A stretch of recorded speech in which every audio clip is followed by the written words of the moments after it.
कबीरदास चल रहा था, जिसमें गुरुदेव का अंग हम पढ़ रहे थे, जिसमें मैंने आपको 28 तक साखियाँ पूरी करा दी हैं। आज हम 29 साखी करने जा रहे हैं। इसमें देखो कबीरदास जी क्या कहते हैं।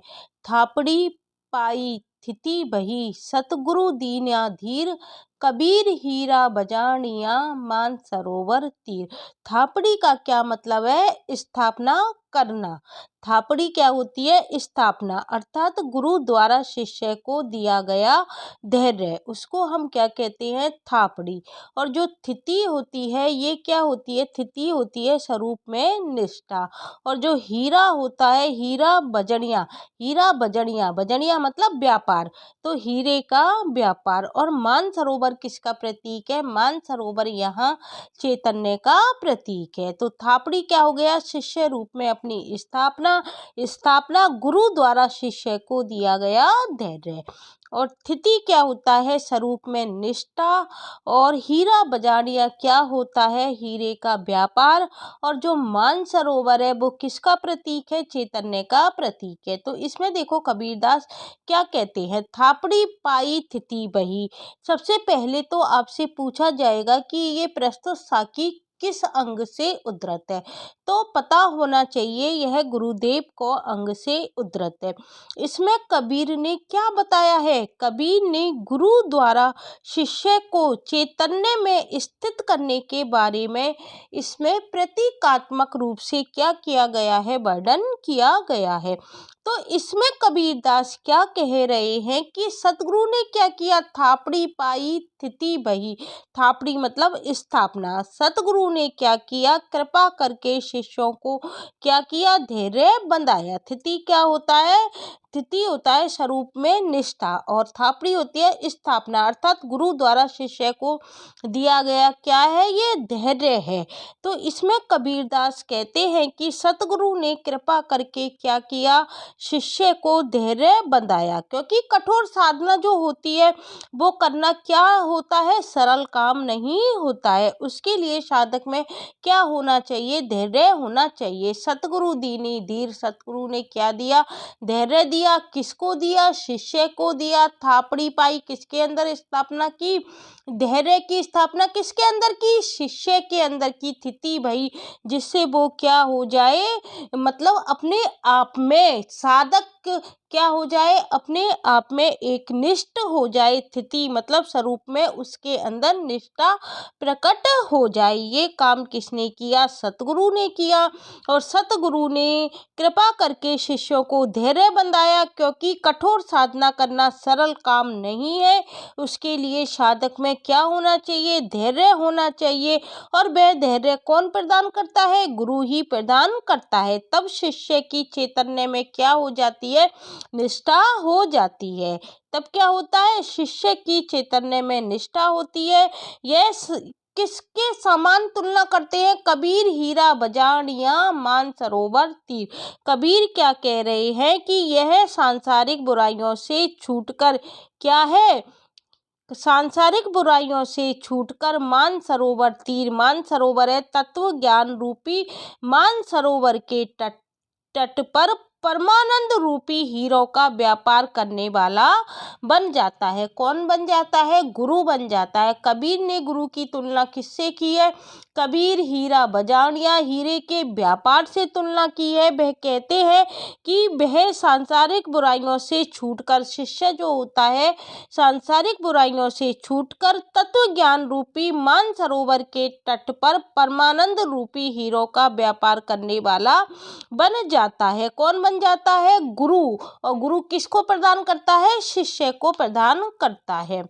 तो इसकी व्याख्या देखते हैं। सतगुरु ने शिष्य रूप में स्वीकृति पाकर उनका शिष्यत्व ग्रहण कर मेरा चंचल मन क्या हो गया? स्थिर हो गया। इस बात को कौन कह रहे हैं? कबीरदास कहते हैं कि सतगुरु से शिष्य रूप में मैंने क्या पाई? स्वीकृति पाई, उनका शिष्यत्व ग्रहण किया, जिससे जो मेरा चंचल मन था वो क्या हो गया? स्थिर हो गया। और उन्होंने मुझे धैर्य प्रदान किया। इस मन की एकाग्रता से मैं मन मन रूपी सरोवर हंसों की भांति क्या कर रहा हूँ, अब मुक्ता चुक रहा हूँ, अर्थात मुझे ज्ञान की प्राप्ति हो गई है। तो इसमें विशेष में क्या लिख सकते हैं कि इसमें मने साधना की महत्ता प्रकट की गई है। तो व्याख्या मैंने आपको बता दी कि कबीरदास क्या हो गए हैं, सांसारिक बुराइयों से छूटकर तत्व ज्ञान रूपी मानसरोवर के तट पर परमानंद रूपी हीरो का व्यापार करने वाले बन जाते हैं, क्योंकि उनको परम आनंद की प्राप्ति हो गई है। और ये परमानंद हीरो का व्यापार करने वाले कैसे बन जाते हैं, गुरु की जब उन पर कृपा होती है। तो सामाजिक विश्लेषण में आप क्या लिखेंगे, सामाजिक विश्लेषण में आप लिखेंगे कि जो सतगुरु होता है वो कैसा होता है, तत्वज्ञानी होता है। इस कारण क्या होता है, उसमें धैर्य होता है। तत्व ज्ञान प्राप्त करने का प्रयास शुरू करने वाला शिष्य, जब शिष्य प्रारंभ में क्या करता है, तत्व ज्ञान प्राप्त करता है, तो प्रारंभ में तो वो डरेगा, क्योंकि उसको वो तत्व ज्ञान कैसा लगेगा, कठिन लगेगा, कठिनाइयों से भरा लगेगा। लेकिन गुरु उसे क्या करता है, धैर्य बंधाता है, नहीं ऐसा नहीं है, आप कर सकते हो। तो गुरु ये एक तरह से परीक्षा की तरह है, जिस प्रकार से विद्यार्थी परीक्षा देते हैं और उनके जो गुरु होते हैं उनको बताते हैं कि आप कर सकते हो, क्यों नहीं कर सकते, आपके पास पूरा टाइम है, भगवान ने आपको पूरा टाइम दिया है, तो आप उसका सदुपयोग करो। तो इस काम को कौन करता है, गुरु करता है। जब विद्यार्थी क्या है, उस मार्ग से दूर जाने की कोशिश करता है, तो एक गुरु ही होता है जो विद्यार्थी को सन्मार्ग पर लेकर आता है। तो उसी प्रकार कबीरदास जी कहते हैं कि गुरु उसे धैर्य बंधाता है और उसे क्या देता है, अच्छे संस्कार देता है। गुरु के मार्गदर्शन से शिष्य किसको समझने लग जाता है, तत्व ज्ञान को समझने लगता है। तत्व ज्ञान क्या है, सबसे कीमती वस्तु है, उसकी तुलना में सांसारिक बुराइयां जो हैं वो क्या हैं, घटिया हैं। शिष्य उन बुराइयों से मुक्त होकर तत्व ज्ञान में लीन रहने लगता है। यह मानो क्या है, वह मानो क्या हो जाता है, हीरो का व्यापारी हो जाता है, उसका उत्थान हो गया होता है। शिष्य क्या हो जाता है, हीरो का व्यापारी हो जाता है, उसका उत्थान हो गया होता है। ये तो सामाजिक विश्लेषण बताया था। और यदि आपसे साहित्यिक विश्लेषण पूछा जाए तो इसमें हम क्या लिखेंगे कि मानसरोवर किसका प्रतीक है, आपसे पूछा जा सकता है।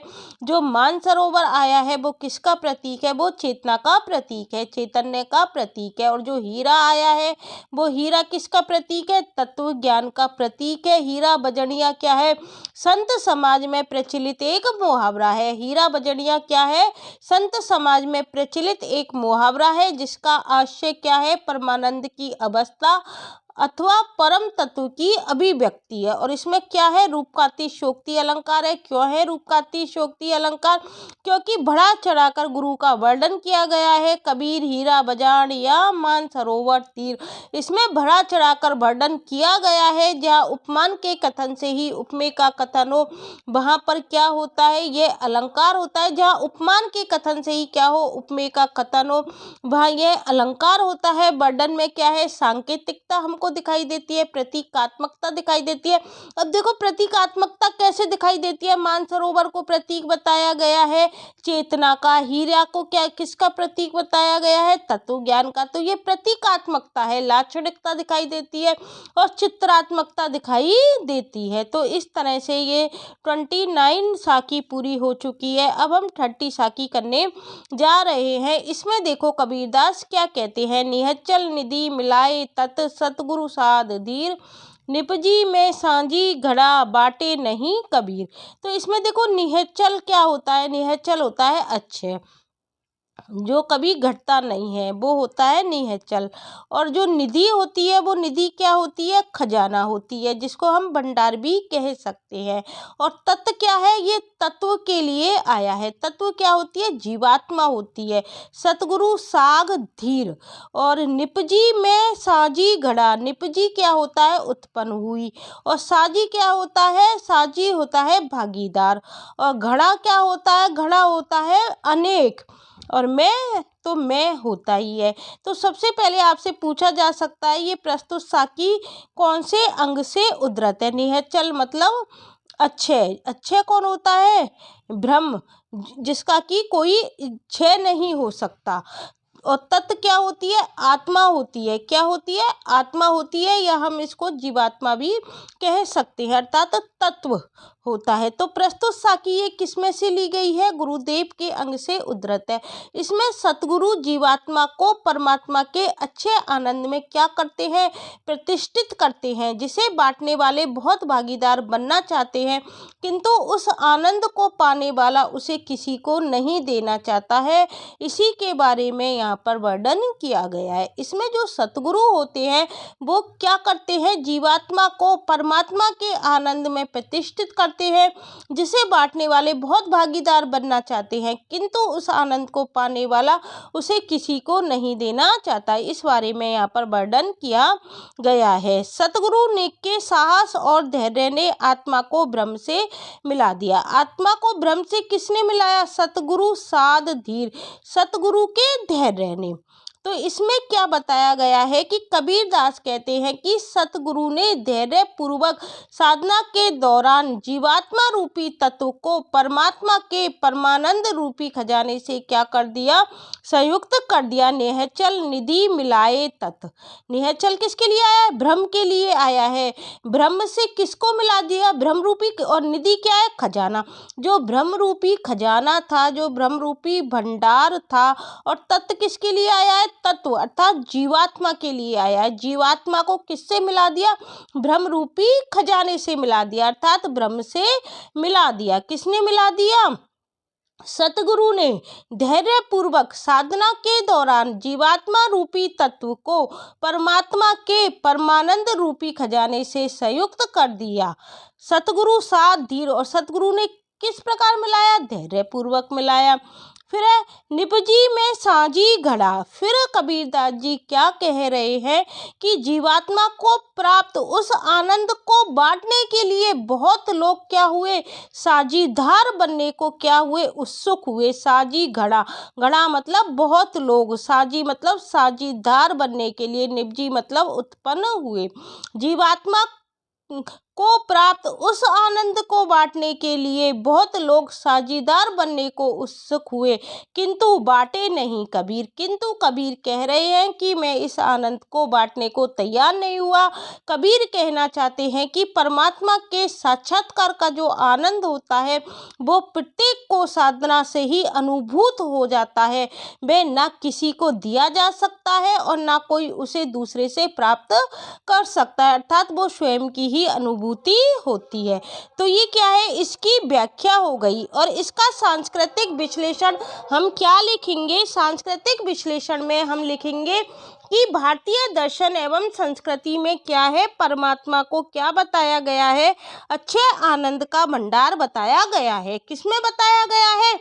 भारतीय दर्शन एवं संस्कृति में बताया गया है। क्या बताया गया है? परमात्मा को अच्छे आनंद का भंडार माना जाता है। कबीर बताते हैं कि परमात्मा का आनंद प्रत्येक को क्या होता है? स्वयं प्राप्त करना पड़ता है। वह सर्वथा क्या है? अविभाज्य है। हम उसको किसी के साथ बांट नहीं सकते। और साहित्यिक विश्लेषण यदि आपसे पूछा जाए तो आप कौन सा अलंकार बताओगे? अनुप्रास अलंकार, सतगुरु और साध। इसमें 6 वर्ण की आवृत्ति हुई है तो क्या हो गया? अनुप्रास अलंकार हो गया, और इसमें काव्यलिंग अलंकार प्रयुक्त है। तो ये इसकी 30 साखी की व्याख्या हो गई कि सतगुरु के साहस और धैर्य ने आत्मा को क्या किया? ब्रह्म से मिला दिया। महामिलन से जो सुख उत्पन्न हुआ उसका भागीदार बनने के लिए बहुत से व्यक्ति हैं, किंतु कबीर उसे बांटने के लिए प्रस्तुत नहीं, क्योंकि यह परम तत्व का आनंद क्या होता है? एक दूसरे के द्वारा प्राप्त नहीं किया जा सकता। ये जो परम तत्व का आनंद है ये क्या होता है? एक दूसरे से प्राप्त नहीं किया जा सकता। अतः उस आनंद को प्राप्त करने के लिए स्वयं की आत्मा का ब्रह्म से साक्षात्कार आवश्यक है। रूपक अलंकार से अमूर्त को क्या किया गया है? मूर्त किया गया है। अमूर्त को मूर्त किस प्रकार से किया है? जो ब्रह्म है वो क्या है? अमूर्त, और जीवात्मा क्या होती है? अपनी मूर्त, हमको दिखाई नहीं देती लेकिन वो हमारे अंदर होती है। तो अमूर्त को मूर्त किया गया है। दूसरी पंक्ति में व्यापक क्रिया बिंब आकर्षक है। तो आज मैंने आपको कितनी साखियां करा दी? आज मैंने गुरुदेव के अंग से आपको 30 साखियां कंप्लीट करा दी। आज केवल मैंने आपको 29 और 30 कराई है, क्योंकि मैटर तैयार नहीं हुआ था, इसलिए 30 तक आज कराई है। इसमें गुरुदेव के अंग में टोटल कितनी साखियां हैं? 35 साखियां हैं। केवल 5 साखी और आपकी रह गई हैं। मैं कल पूरी कोशिश करूंगी कि आपको पूरी 35 तक कंप्लीट करा दूं। यदि आपको मेरी वीडियो अच्छी लगती है और पसंद आती है, समझ में आती है, तो प्लीज़ इसे और अन्य स्टूडेंट के लिए शेयर करना मत भूलना। यदि आपको ये वीडियो अच्छी लगती है तो लाइक भी कर दिया करो। Thank you guys.